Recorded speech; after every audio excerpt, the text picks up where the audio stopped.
سے ہی تھر تھرا گئے سب یزید کپ کپا اٹھے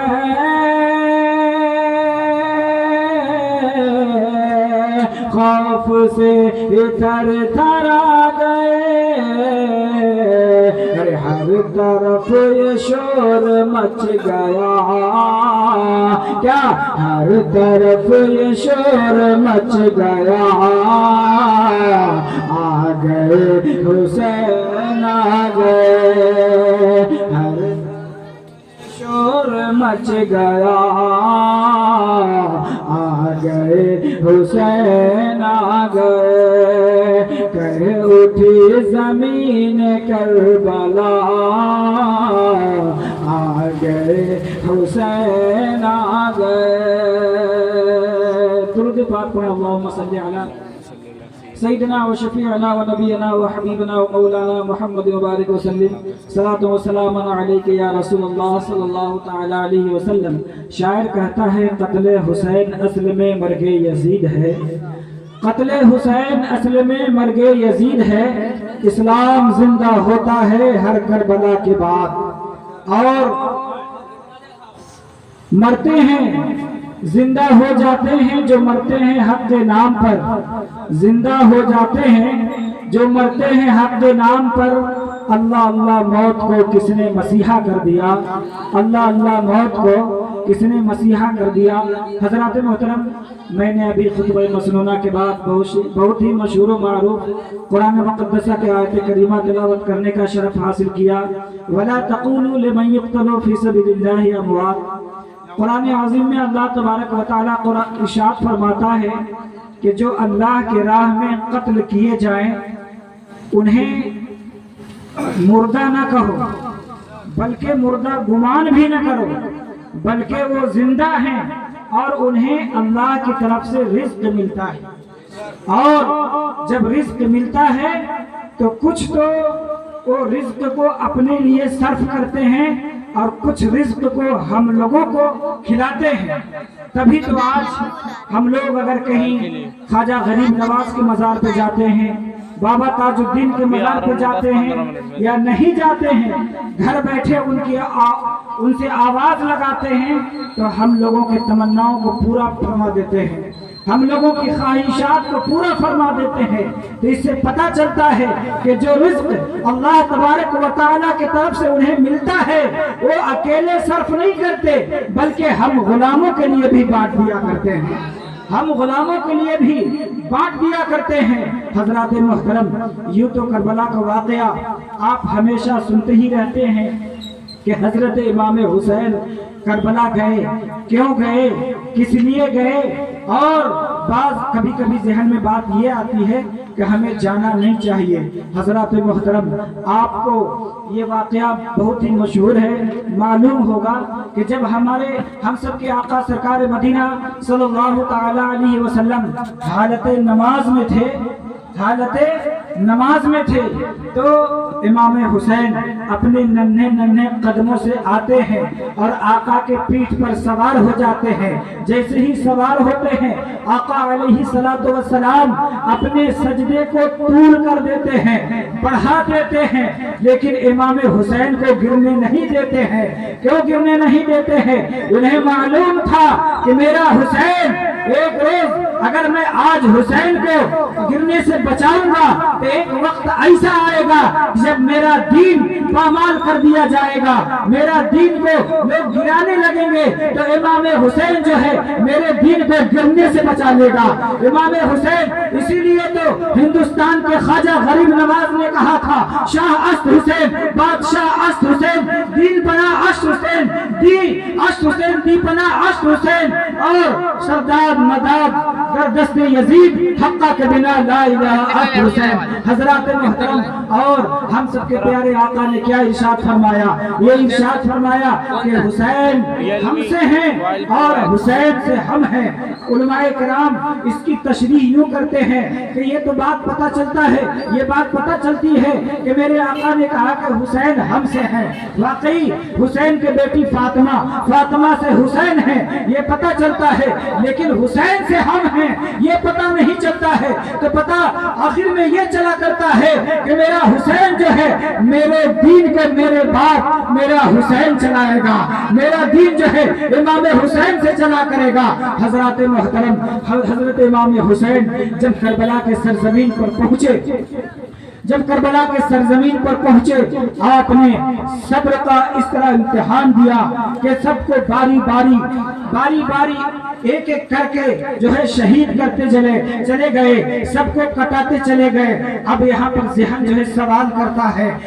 کرتا ہے کہ اے امام حسین، آپ کی زبان مبارک سے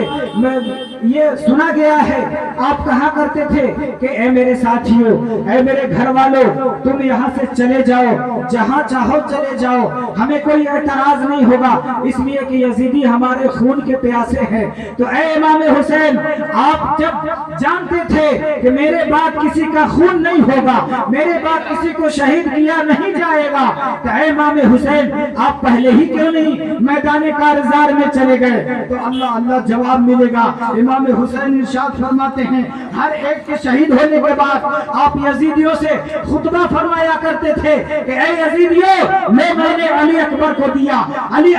دیا، لیکن ابھی تو باز آ جاؤ، چلو میں علی اکبر کے خون کو معاف کرتا ہوں اور میں اپنے نانا جان کی خدمت میں سفارش کروں گا کہ علی اکبر کے خون کو معاف کر دے، اور میں تمہیں نانا جان سے سفارش کرواؤں گا، اے یزیدیوں باز آ جاؤ۔ لیکن یزیدی پھر بھی باز نہیں آئے، علی اکبر کو دیا، علی اصغر کو دیا، عباس علم بردار شہید ہو گئے اور محمد شہید ہو گئے۔ جب امام قاسم کی باری آئی، امام قاسم کون تھے معلوم ہے؟ امام قاسم حضرت امام حسن کے لخت جگر تھے۔ اللہ، حضرت امام حسین کہتے ہیں اے امام قاسم، اب تمہیں میدان کارزار میں جانے کی ضرورت نہیں۔ امام قاسم کہتے ہیں میرے چچا کیوں نہیں جانے کی ضرورت ہے؟ تو حضرت امام حسین کہتے ہیں میرے بھائی امام حسن کے تو ایک ہی نشانی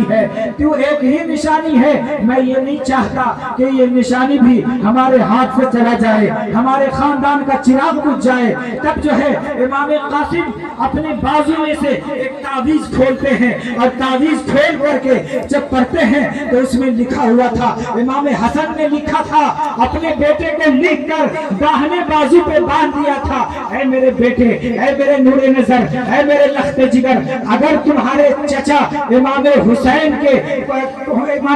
کے پاس اگر کوئی پریشانی آئے، جب کوئی مصیبت آئے تو اس تعویذ کو کھول کر کے دیکھ لینا۔ اللہ اکبر۔ امام قاسم نے ایسا ہی کیا، اس تعویذ کو کھولا، اس میں لکھا ہوا تھا جب تمہارا چچا امام حسین جب کسی پریشانی میں آئے، کسی امتحان میں آئے تو اس تعویذ کو کھول کر کے پڑھ لینا۔ اللہ اکبر۔ جیسے ہی آپ نے اس تعویذ کو پڑھا ہے، آپ کے آنکھوں سے آنسو جاری ہو جاتے ہیں۔ امام قاسم جو ہے اس تعویذ کو، اس رکتا کو، اس خط کو اپنے چچا امام حسین کی طرف بڑھاتے ہیں۔ چچا جان دیکھو اس میں کیا لکھا ہوا ہے۔ اللہ،